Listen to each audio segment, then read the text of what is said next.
Okay, good evening everybody and welcome. Welcome to the Scrutiny meeting for health and wellbeing. Just to remind everybody that the meeting is recorded, it is being streamed, and if you are talking, if you can switch your microphone on and then remember to switch it off when you've finished. Okay, we will begin. To receive any apologies for absence. Thank you, Chair. We've received apologies from Councillor Hadley Beach with her nominating Councillor Holmes as her substitute. We've also had apologies from Councillor Peters, Councillor Smith and Councillor Wildman. Thank you, Emily. Any declarations of interest today? Nope. Okay.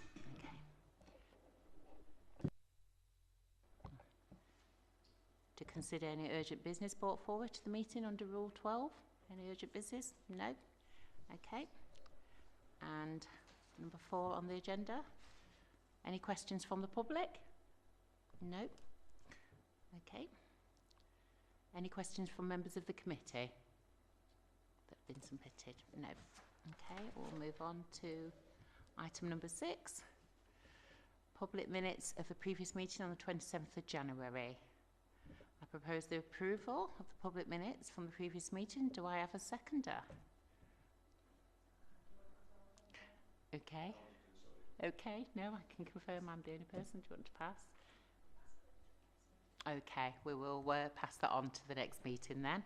In that case, item number 7. Scrutiny Review Programme Update. I'll now invite the Corporate and Communications Team Leader to provide an update.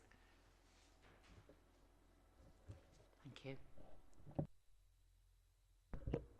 Thank you, Chair. So apologies, I'm obviously standing in for Mike tonight. So in terms of the Health and Wellbeing Subgroup Review Update, members have now approved both scoping papers for the 2 reviews.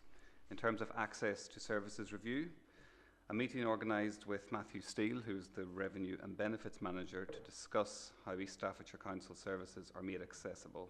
Originally, this was penciled in for March the 18th. However, this has been rescheduled until April the 15th due to low councillor numbers in attendance. This will mean that the completion date will need to be rescheduled from May 2025 to July 2025 for this review. In terms of the knife crime review, Councillor Hadley and Councillor Holton met with Danny Mondesir on the 20th of March and his perspective on the knife crime within East Staffordshire.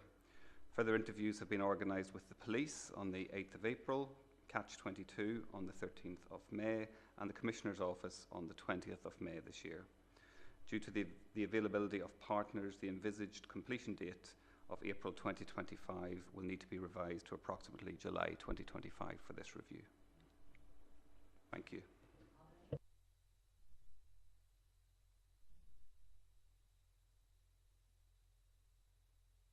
Sorry. Thank you very much. I was asking if there's any questions, in which you indicated no, and thanking you very much for the report. Item number 9. Public executive decisions records. A list of public executive decisions have been circulated with the agenda. Does anyone have any questions on these? No? Okay. Is that really it? So we need to propose a date for the next meeting. Okay, and the next meeting is scheduled for the 14th of July. Can we all make a note of that?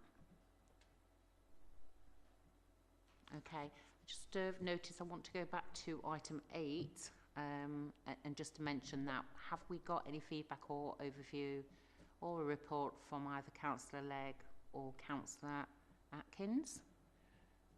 No? Okay, we'll move on with that one as well. Okay, item 11. Q3 Performance Report, 24-25 Corporate Plan. I now invite the Corporate and Communications Team Leader to provide a performance report update on the corporate plan for Q3. Please note that Appendix 2 and 3 will be considered in the private part of the meeting, So if councillors have any points to discuss on these sections, please raise them in the private part of the meeting. Thank you, Sean. Thank you, Chair. So this is the Q3 performance report, which looks at the Council's progress towards achieving its corporate priorities between October and December of this financial year. It's along with the latest updates on the leisure contract and also the Towns Fund programme. Beginning with the corporate plan, each target has been graded using a red, amber and green rating, depending on the progress of each individual indicator. Of the 96 live targets, this equates to 90.63% in green, 2.08% in amber and 7.29% in red. The Council has gotten back on track in Q3 with Table 1 tracking progress across the last 3 quarters and the tables on pages 7 and 8 of the covering report showing further detail of how these percentages break down across each of the corporate priorities as well as individual cabinet portfolios. The red and amber targets are all detailed in the tables you can see on pages 9 through 12 of the report, and Appendix 1 includes a detailed overview of all the indicators within the corporate plan. These include comments to provide further context around the situation with each of those indicators. Excuse me. The report goes on to provide information on the performance of the leisure contract, which you will find in Section 6. This remains positive, with 77 green, 1 amber and 0 red indicators currently. Section 7 of the report summarises the progress for the Towns Fund programme, which details the 3 partner projects which are currently on track or completed, with a positive RAG rating for delivery, spend and risk. So that's a summary of the Council's Q3 performance. If there are any questions, I can try and answer them or take them back to the relevant officers. Thank you, Chair.